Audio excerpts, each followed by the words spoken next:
इस वीडियो में हम लोग कार्बन एंड इट्स कंपाउंड का लेक्चर नंबर 5 स्टार्ट करने वाले हैं। इससे पहले हम लोगों ने पढ़ा था कि किसी मॉलिक्यूल का स्ट्रक्चर दिया होगा, उस स्ट्रक्चर की हेल्प से उसका हम लोग नेम कैसे लिखते हैं। लेकिन आज की वीडियो में हम लोग पढ़ेंगे किसी कंपाउंड का नेम दिया होगा, उस कंपाउंड के नेम को देखकर हमें उसका स्ट्रक्चर ड्रॉ करने आना चाहिए।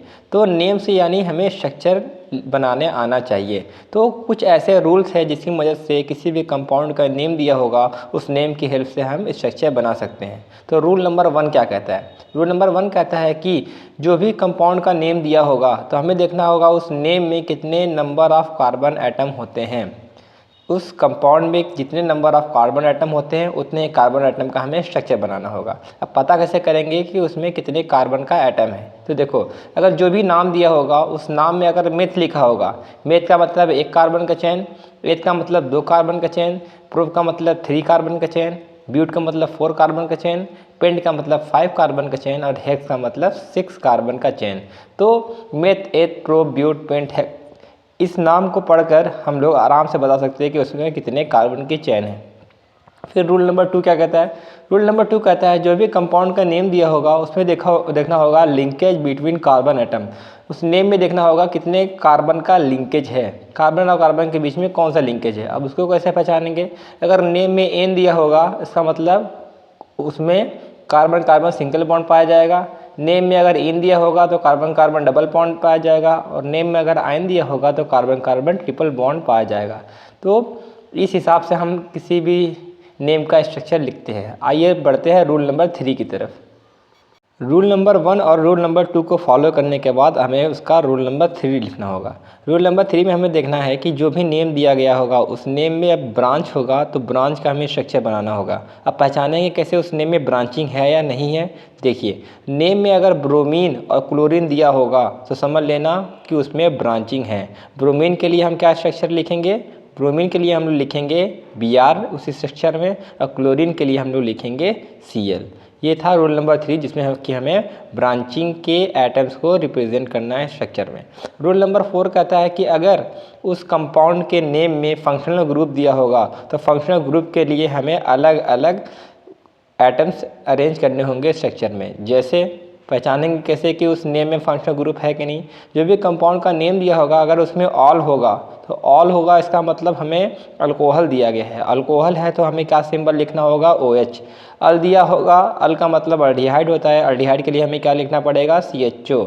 ओन दिया होगा, ओन का मतलब कीटोन होता है, कीटोन के लिए हमें लिखना होता है C डबल बॉन्ड O।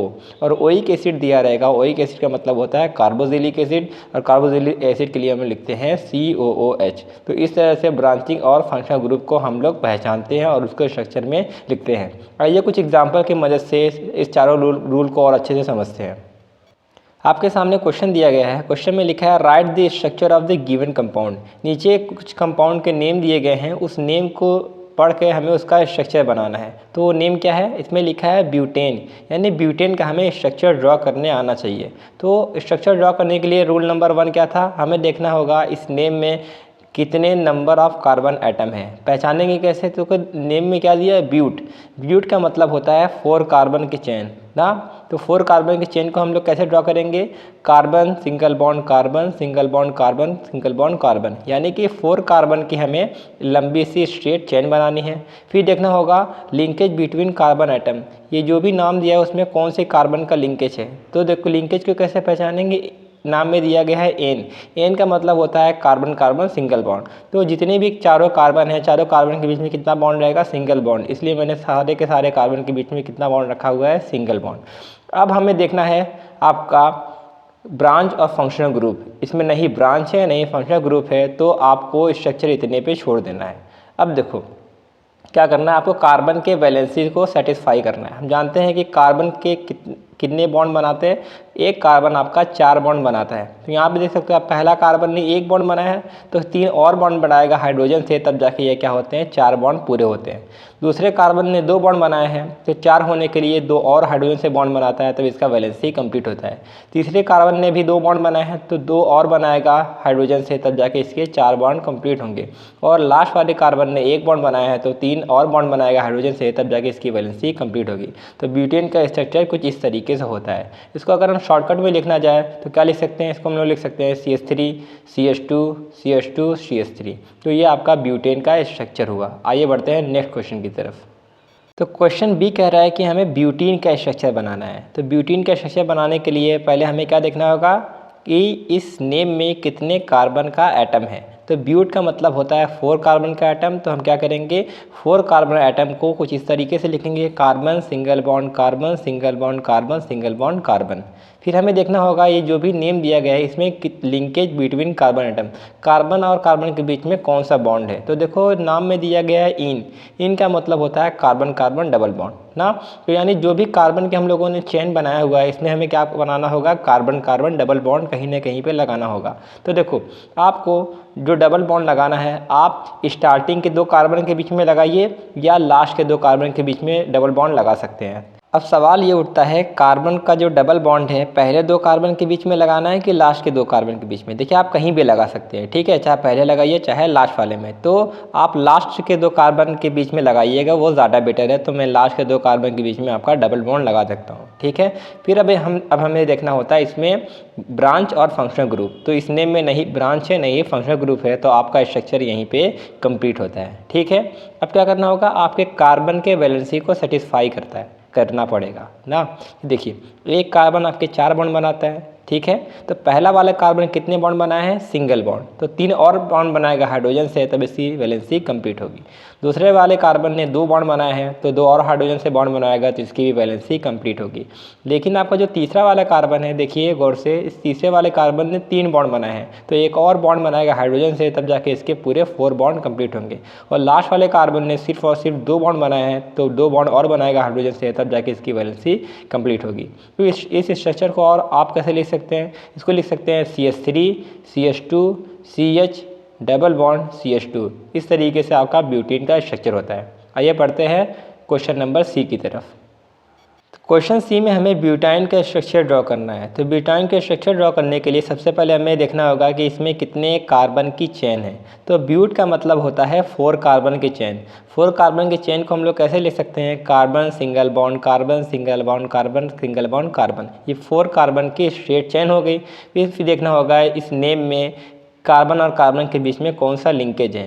तो देखो नेम में दिया गया आइन, आइन का मतलब होता है कार्बन कार्बन ट्रिपल बॉन्ड। तो इस कार्बन की चेन में हमें कार्बन कार्बन ट्रिपल बॉन्ड लगाना है। तो ट्रिपल बॉन्ड आप स्टार्टिंग के 2 कार्बन के बीच में लगा सकते हैं या लास्ट के 2 कार्बन के बीच में लगा सकते हैं, आप कहीं भी लगा सकते हैं, ठीक है। तो मैं लास्ट में लगा रहा हूँ। तो कार्बन और कार्बन के बीच में आपका ट्रिपल बॉन्ड कुछ इस तरीके से होगा, ठीक है। फिर हमें देखना है ब्रांच और फंक्शनल ग्रुप। तो इस नेम में नहीं ब्रांच दिया गया है नहीं फंक्शनल ग्रुप, तो आपको स्ट्रक्चर यहीं पर रोक देना है। फिर हमें देखना होगा कार्बन की वैलेंसी सेटिस्फाई है या नहीं। हम जानते हैं एक कार्बन 4 बॉन्ड बनाता है, तो पहले वाले कार्बन ने कितने बॉन्ड बनाए हैं, सिर्फ और सिर्फ 1 बॉन्ड बनाए हैं। तो 3 बॉन्ड और किससे बनाएगा, हाइड्रोजन से। दूसरे वाले कार्बन ने 2 बॉन्ड बनाए हैं तो 2 बॉन्ड और किससे बनाएगा, हाइड्रोजन से, तब जाके इसकी वैलेंसी 4 होगी। और तीसरे वाले कार्बन ने 4 बॉन्ड बनाए हैं तो 4 बॉन्ड तो ये बनाया हुआ है, तो ये 5वां बॉन्ड हाइड्रोजन से नहीं बनाएगा, तो ये किसी भी हाइड्रोजन से कनेक्ट नहीं होगा। और लास्ट वाले कार्बन 3 बॉन्ड बनाए हैं और इसके एक और हाइड्रोजन से बॉन्ड बनाएगा, तब जाके लास्ट वाले कार्बन 4 बॉन्ड टोटल बना के अपनी वैलेंसी कंप्लीट कर लेगा। कुछ इस तरीके से होता है ब्यूटाइन का स्ट्रक्चर। और ब्यूटाइन के स्ट्रक्चर को हम लोग कैसे लिख सकते हैं, इसको हम लोग लिख सकते हैं CH3 CH2 C triple bond CH। कुछ इस तरीके से आपका ब्यूटाइन का स्ट्रक्चर हो जाता है। क्वेश्चन डी में हमें क्लोरो इथेन का स्ट्रक्चर बनाना है। तो क्लोरो इथेन का स्ट्रक्चर बनाने के लिए सबसे पहले हमें क्या देखना होगा, इस नेम में कितने कार्बन की चेन है। तो देखो इस नेम में क्या दिया गया है, एथ का मतलब होता है 2 कार्बन का चेन। तो 2 कार्बन का चेन हम लोग कैसे लिखेंगे, कार्बन सिंगल बॉन्ड कार्बन। फिर देखना होगा इस नेम में कार्बन और कार्बन के बीच में कौन सा बॉन्ड है। तो उस नेम में दिया गया एन का मतलब होता है कार्बन कार्बन सिंगल बॉन्ड, तो इसलिए इस कार्बन और कार्बन के बीच में हम सिंगल बॉन्ड ही रहने देंगे। फिर हमें देखना होगा इस नेम में कौन सा ब्रांच दिया गया है। तो देखो इस नेम में लिखा गया है क्लोरो। क्लोरो का मतलब होता है Cl और Cl आपका एक ब्रांच है। तो आप क्या करेंगे, कार्बन के पहले या कार्बन के दूसरे एटम पे आप Cl लगा सकते हैं। तो कोशिश करिएगा आप इस चैन के लास्ट में ब्रांच लगाएं तो ज़्यादा बेटर रहेगा। तो कार्बन के लास्ट में मैं Cl ब्रांच लिख देता हूँ। अब क्या करना है, इसमें फंक्शनल ग्रुप देखना है, क्या इसमें फंक्शनल ग्रुप है, इसमें फंक्शनल ग्रुप नहीं है तो हम स्ट्रक्चर यहीं पे कंप्लीट करते हैं। अब देखो हम लोग जानते हैं एक कार्बन कितने बॉन्ड बनाता है, 4 बॉन्ड बनाता है, तो इसलिए तो पहला वाला कार्बन है सिंगल बॉन्ड बनाया है तो 3 और बॉन्ड किससे बनाएगा, हाइड्रोजन से।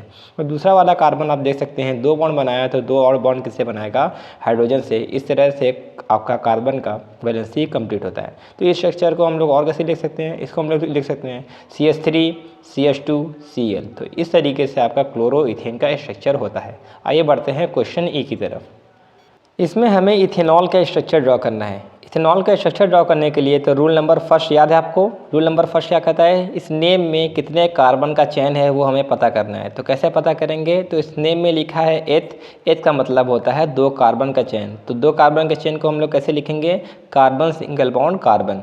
फिर देखना होगा इस नेम में कार्बन और कार्बन के बीच में कौन सा बॉन्ड है। तो इस नेम में लिखा गया है एन का मतलब होता है कार्बन कार्बन सिंगल बॉन्ड। तो जो भी हमने कार्बन कार्बन की चेन लिया है उसमें सिंगल बॉन्ड ही रहने देंगे। फिर देखना होगा इस नेम में क्या ब्रांच है, ब्रांच नहीं है तो ब्रांच को छोड़ देंगे। फिर हमें देखना है क्या इसमें फंक्शनल ग्रुप है, तो जी हाँ इस नेम में फंक्शनल ग्रुप दिया गया है। इसमें लिखा है लास्ट में नेम में ऑल का मतलब होता है OH। तो यानी कि हमें इस कार्बन के चैन में OH भी लिखना होगा। OH आप पहले कार्बन पे भी लगा सकते हैं और लास्ट वाले कार्बन पे भी लगा सकते हैं। तो आप लास्ट कार्बन पे OH लगाएंगे तो ज़्यादा बेटर है। फिर ये होते हैं आपका इथेनॉल के स्ट्रक्चर कंप्लीट। लास्ट में हमें क्या करना होगा, कार्बन के वैलेंसी को हाइड्रोजन से सेटिस्फाई करना है। एक कार्बन आपके 4 बॉन्ड बनाता है तो पहले वाले कार्बन ने 1 बॉन्ड बनाया है तो 3 और बॉन्ड किससे बनाएगा, हाइड्रोजन से। दूसरे वाले कार्बन ने 2 बॉन्ड बनाया हुआ है तो 2 और बॉन्ड किससे बनाएगा, हाइड्रोजन से। इस तरह से आपका इथेनॉल का स्ट्रक्चर होता है। इथेनॉल के स्ट्रक्चर को अब हम लोग और कैसे लिख सकते हैं, इसको हम लोग लिख सकते हैं CH3 CH2 OH। तो ये पूरा कंप्लीट स्ट्रक्चर होता है इथेनॉल का। आइए बढ़ते हैं क्वेश्चन F की तरफ।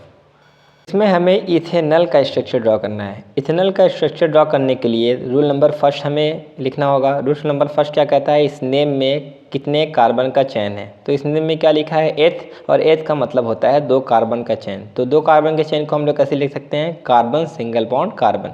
फिर देखना होगा इस नेम में कार्बन और कार्बन के बीच में कौन सा लिंकेज है। तो एन का मतलब होता है कार्बन कार्बन सिंगल बॉन्ड। तो हम लोगों ने जो कार्बन के चेन लिखा हुआ है उसको कार्बन कार्बन सिंगल बॉन्ड ही रहने देंगे। फिर देखेंगे इस नेम में क्या ब्रांच है, तो ब्रांच नहीं है तो ब्रांच को हम लोग छोड़ देंगे। फिर लास्ट में देखते हैं इस नेम में फंक्शनल ग्रुप। तो फंक्शनल ग्रुप इसमें दिया गया है। इसमें क्या लिखा है नेम में अल का मतलब होता है CHO अल्डिहाइड, और अल्डिहाइड आपका फंक्शनल ग्रुप होता है। तो हमें क्या करना है, आपको पहले कार्बन पे CHO लिख सकते हैं या लास्ट वाले कार्बन पे CHO लिख सकते हैं। तो मैं क्या करता हूँ, लास्ट वाले कार्बन पे CHO कैसे लिखेंगे, लास्ट वाले कार्बन पे हम लोग लिख सकते हैं C तो पहले से दिया गया है तो C हो गया। अब क्या लगाना है, डबल बॉन्ड O और H, तो ये पूरा मिलाकर हो गया CHO। और फिर अब हमें क्या करना है, आपके कार्बन के वैलेंसी को कंप्लीट कर रहे हैं। तो हम लोग जानते हैं एक कार्बन 4 बॉन्ड बनाता है। पहले वाले कार्बन ने 1 बॉन्ड बनाया हुआ है तो 3 और किससे बनाएगा, हाइड्रोजन से। दूसरे वाले कार्बन ने देखो 4 बॉन्ड बनाया हुआ है तो 4 बॉन्ड पहले से, इसलिए हम इसमें और हाइड्रोजन ऐड नहीं करेंगे। तो इस तरीके से होता है इथेनॉल का स्ट्रक्चर। इथेनॉल को और हम लोग कैसे लिख सकते हैं, इसको हम लोग लिख सकते हैं CH3 CHO। तो इस तरीके से होता है इथेनॉल का स्ट्रक्चर। जी में हमें प्रोपेनोन का स्ट्रक्चर लिखना है। प्रोपेनोन का स्ट्रक्चर लिखने के लिए फिर वही हम चारों रूल अप्लाई करेंगे। रूल नंबर फर्स्ट क्या कहता है, हमें देखना है कि इसमें कितने कार्बन का चेन है। तो नाम में क्या लिखा गया है, प्रोप का मतलब होता है 3 कार्बन का चेन। तो 3 कार्बन के चेन को हम लोग कैसे लिखते हैं, carbon single bond carbon single bond carbon. फिर देखना होगा इस नेम में कार्बन और कार्बन के बीच में कौन सा बॉन्ड है। तो इसमें एन लिखा है, एन का मतलब होता है कार्बन कार्बन सिंगल बॉन्ड। तो जो हमने कार्बन की चेन लिखा हुआ है उसमें कार्बन कार्बन सिंगल बॉन्ड ही रहने देंगे। फिर देखना होगा इस कंपाउंड में क्या आपका ब्रांच दिया है, ब्रांच नहीं दिया है तो ब्रांच को छोड़ देंगे। फिर लास्ट में देखना है कि इस कंपाउंड में फंक्शनल ग्रुप दिया है। तो जी हाँ, इस नेम में लिखा गया ओन का मतलब होता है C डबल बॉन्ड O यानी कि कीटोन, और कीटोन आपका एक फंक्शनल ग्रुप होता है। तो देखो इस कंपाउंड में हमें C डबल बॉन्ड O लिखना है। तो C डबल बॉन्ड O जब भी लिखना कार्बन कार्बन के बीच में लिखना, क्योंकि जो आपका कीटोन होता है कीटोन में C double bond O carbon और कार्बन के बीच में होता है। तो कार्बन और कार्बन के बीच में हम लोग कैसे लिखेंगे, इसको हम लोग लिख सकते हैं C डबल बॉन्ड O। तो देखिए जो आपका C डबल बॉन्ड O है ये दोनों कार्बन के बीच में है। तो कीटोन याद रखिएगा, कीटोन हमेशा कार्बन कार्बन के बीच में बनता है। तो C डबल बॉन्ड O हमने कुछ इस तरीके से लिख दिया। अब क्या करना है, लास्ट में हमें कार्बन के वैलेंसी को कंप्लीट करना है। तो पहले वाले कार्बन ने एक बॉन्ड बनाया है तो 3 और किससे बनाएगा, हाइड्रोजन से। दूसरे वाले कार्बन ने 4 बॉन्ड बनाया है तो इसको एज इट इज़ छोड़ देंगे। लास्ट वाले कार्बन ने सिर्फ एक बॉन्ड बनाया है तो 3 बॉन्ड और किससे बनाएगा, हाइड्रोजन से। तो ये होता है आपके प्रोपेनोन का स्ट्रक्चर। प्रोपेनोन को और हम लोग किससे लिख सकते हैं, इसको हम लोग लिख सकते हैं CH3 C double bond O CH3। तो इस तरीके से आपका वो प्रोपेनोन का स्ट्रक्चर होता है। आइए बढ़ते हैं क्वेश्चन F की तरफ। इस वीडियो का ये लास्ट क्वेश्चन है। इसमें लिखा है प्रोपेनोइक एसिड, यानी हमें प्रोपेनोइक एसिड का स्ट्रक्चर ड्रॉ करना है। तो प्रोपेनोइक एसिड का स्ट्रक्चर ड्रॉ करने के लिए हमें देखना होगा कि इसमें कितने कार्बन के चेन हैं। तो इस नेम में क्या लिखा गया है, प्रोप। प्रोप का मतलब होता है 3 कार्बन का चेन। तो 3 कार्बन के चेन को हम लोग कैसे लिखेंगे, carbon single bond carbon single bond carbon. फिर देखना होगा इसमें कार्बन और कार्बन के बीच में कितने बॉन्ड है। तो इसमें नेम में क्या लिखा गया है, एन। एन का मतलब होता है कार्बन कार्बन सिंगल बॉन्ड। तो सारे कार्बन के चेन के बीच में हमें सिंगल बॉन्ड ही रहने देना है। फिर लास्ट में देखना है कि कितने ब्रांच है। तो इसमें कोई ब्रांच है, यानी क्लोरीन और ब्रोमीन है तो नहीं है, क्लोरो और ब्रोमो नहीं दिया तो छोड़ दीजिए। फिर एकदम लास्ट में देखते हैं कि इसमें कौन सा फंक्शनल ग्रुप है। तो नेम में क्या लिखा है, नेम में लिखा गया है ओइक एसिड।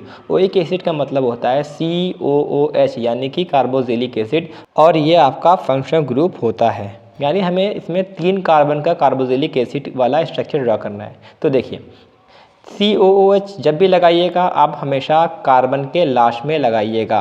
तो कार्बन के लास्ट में C तो पहले से दिया गया है और हमें क्या लिखना है, COOH को हम लोग इसे लिख सकते हैं, C तो पहले से दिया गया है, उसको लिख सकते हैं C double bond O single bond OH। तो इस तरीके से आपका COOH यानी कि कार्बोक्सिलिक एसिड का स्ट्रक्चर होता है। लास्ट में हमें कार्बन के वैलेंसी को कंप्लीट करना है। तो पहले वाले कार्बन ने एक बॉन्ड बनाया है तो 3 और किससे बनाएगा, हाइड्रोजन से।